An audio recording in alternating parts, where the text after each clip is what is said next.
കേരളത്തിലെ ഈ ഗവൺമെൻറ് പട്ടയ വിതരണത്തിൻ്റെ കാര്യത്തിൽ ഒരു ചരിത്ര മുന്നേറ്റം നേടി മുന്നോട്ട് പോകുന്ന വളരെ അഭിമാനകരമായിട്ടുള്ളൊരു കാഴ്ചയ്ക്കാണ് നമ്മൾ സാക്ഷ്യം വഹിക്കുന്നത്.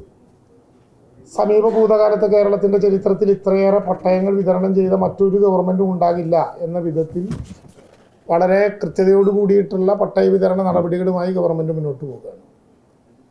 കേരളത്തിൽ ഈ ഗവൺമെൻറ് അധികാരം ഏറ്റുവരുന്ന ഘട്ടത്തിൽ 2016 മുതൽ 21 വരെയുള്ള ഗവൺമെൻറ് 1,77,000 പട്ടയങ്ങൾ വിതരണം ചെയ്തതിൻ്റെ വളരെ ആവേശകരമായിട്ടുള്ള ഒരു ചരിത്രത്തിൽ നിന്നുകൊണ്ടാണ് രണ്ടാം ഗവൺമെൻറ് അതിൻ്റെ ഭൂവിതരണ നടപടികൾ ആരംഭിക്കുന്നത്.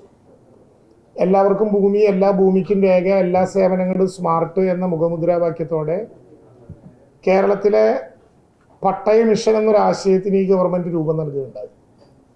അതായത് കേരളത്തിലെ ബഹുമാനപ്പെട്ട മുഖ്യമന്ത്രി ശ്രീ പിണറായി വിജയനും പ്രതിപക്ഷ നേതാവ് വി ഡി സതീശനും ഉൾപ്പെടെ കേരളത്തിലെ 140 നിയോജക മണ്ഡലങ്ങളിലെയും MLA-മാർ അവരവരുടെ മണ്ഡലങ്ങളിൽ പഞ്ചായത്ത് മെമ്പർമാർ വരെയുള്ള ജനപ്രതിനിധികൾക്ക് പങ്കെടുക്കാൻ പറ്റുന്ന വിധത്തിൽ അവരധ്യക്ഷന്മാരായി ഒരു പട്ടയ അസംബ്ലി നടത്തുക.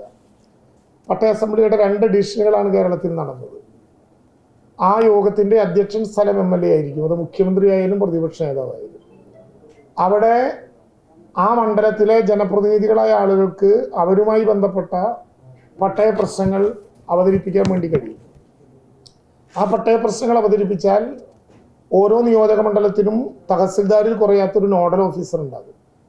ആ നോഡൽ ഓഫീസറുടെ നേതൃത്വത്തിൽ ആ പട്ടയ പ്രശ്നങ്ങൾ പരിശോധിച്ച് താലൂക്കിലോ ജില്ലയിലോ ചെയ്യാവുന്ന പ്രശ്നങ്ങളാണെങ്കിൽ അവിടെ പരിഹരിച്ച്, അതല്ലാത്ത പ്രശ്നങ്ങൾ പട്ടയ ഡാഷ്ബോർഡിൽ ഉൾപ്പെടുത്തി പട്ടയ ഡാഷ്ബോർഡ് 3 മാസത്തിലൊരിക്കൽ മന്ത്രി മുതൽ ജില്ലാ കളക്ടർ അടക്കമുള്ള ഉദ്യോഗസ്ഥന്മാരുടെ സാന്നിധ്യത്തിൽ ഓൺലൈനായി അദാലത്ത് മോഡലിൽ വിധേയമാക്കി പരമാവധി പട്ടയം കൊടുക്കുക എന്നൊരു ലക്ഷ്യത്തിലേക്ക് പോയപ്പോൾ ഈ ചെറിയ കാലത്തിനകത്ത് ഏതാണ്ട് 2.5 ലക്ഷത്തോളം പട്ടയങ്ങൾ കേരളത്തിൽ കൊടുക്കാനായി.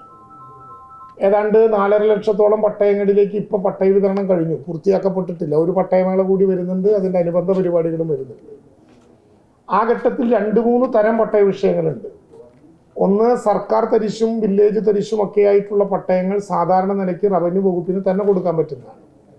എന്നാൽ വിവിധ വകുപ്പുകളുടെ ഭൂമി കൊടുക്കുക എന്നുള്ളത് പ്രധാനപ്പെട്ട പ്രശ്നമാണ്. അത് ആക്ട് മുഖാന്തരമോ നോട്ടിഫിക്കേഷൻ മുഖാന്തരമോ ഏതെങ്കിലും ഒരു വകുപ്പിൻ്റെ കയ്യിലായിട്ടുള്ള ഭൂമി ആ വകുപ്പിൻ്റെ കൂടി അനുവാദത്തോടെ റവന്യൂ വകുപ്പിലേക്ക് ഡീവെസ്റ്റ് ചെയ്താൽ മാത്രമേ ആ ഭൂമി റവന്യൂ വകുപ്പിന് പട്ടയമായി കൊടുക്കാൻ പറ്റൂ.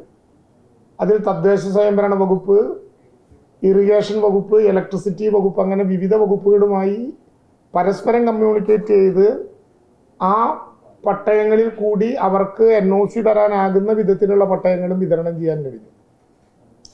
ഇപ്പം ഞങ്ങൾ പറയാൻ ഉദ്ദേശിക്കുന്നത് കേരളത്തിലെ ഏറ്റവും ബൃഹത്തായൊരു പ്രശ്നം വനഭൂമി പട്ടയവുമായി ബന്ധപ്പെട്ടാണ്.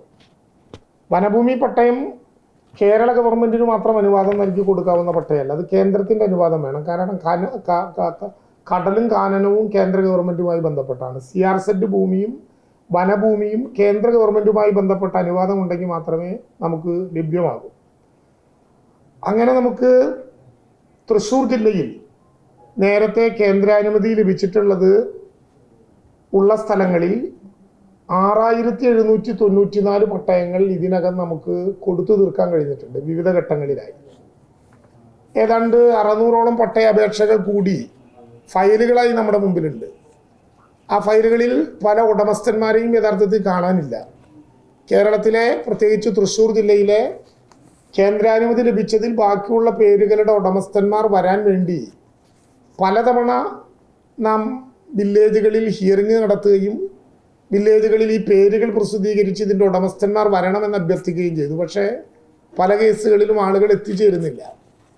ചിലരൊക്കെ വിവരാവകാശം എടുത്തുകൊണ്ട് നമ്മുടെ ജില്ലയിൽ നേരത്തെ ഒരു വിവരമില്ലായ്മ പറയുകയുണ്ടായി. നിങ്ങളിൽ പല മാധ്യമങ്ങളും ആ വിവരമില്ലായ്മ പ്രസിദ്ധീകരിക്കുകയും ചെയ്തു. അതെന്താണെന്ന് വെച്ചാൽ അനുവദിക്കപ്പെട്ട കേന്ദ്ര ഗവൺമെൻറ്റിൻ്റെ പട്ടയം ഇത്ര, വിതരണം ചെയ്തത് ഇത്ര, ഹെക്ടറിൻ്റെ കണക്ക് പറഞ്ഞാണ്. വിതരണം ചെയ്യാൻ ബാക്കിയുള്ളത് ഉടമസ്ഥൻ വരാൻ പറ്റാത്ത പട്ടയാണ്. ഇപ്പോൾ ഒരു ബാബുവിൻ്റെ പേരിലൊരു പട്ടയം ഉണ്ടെങ്കിൽ പ്രതിഭട്ടൻ്റെ പേരിൽ കൊടുക്കാൻ പറ്റില്ലല്ലോ. ആ ബാബുവിൻ്റെ തലമുറ കൈമാറി വന്നയാളാണ് പ്രതിഭേട്ടനെന്ന് തെളിയിക്കുന്ന എന്തെങ്കിലും ഉണ്ടെങ്കിൽ ഞാൻ ഒരു പേര് പറഞ്ഞല്ലാണ്ട് പ്രതിഭേട്ടനെ കണ്ടപ്പോൾ പേര് പറഞ്ഞത് തലമുറ കൈമാറി വരുന്ന ആളുകളോ സെയിൽ ഡീഡ് പ്രകാരം വരുന്ന ആളുകളോ ആണ് ഈ പട്ടയത്തിൻ്റെ അനന്തരാവകാശി എന്ന് കാണിച്ചാൽ നമുക്ക് കൊടുക്കാവുന്നതേ ഉള്ളൂ. അങ്ങനെ ഉടമസ്ഥന്മാരില്ലാത്ത കണ്ടെത്താൻ പറ്റാത്ത ചില കേസുകൾ ഒഴിഞ്ഞു കിടക്കുന്നത് ഒഴിച്ചാൽ ബാക്കിയെല്ലാം അതിവേഗം വിതരണം ചെയ്യുകയാണ്. പട്ടയ വിതരണത്തിൽ ഇപ്പോൾ ഒരു 150 പട്ടയങ്ങൾ കൂടി വനഭൂമി പട്ടയങ്ങൾ തയ്യാറായി വന്നിട്ടുണ്ട്. അതുകൂടി കൊടുത്താൽ പിന്നെയും ഫയലുകളുടെ എണ്ണം കുറയും.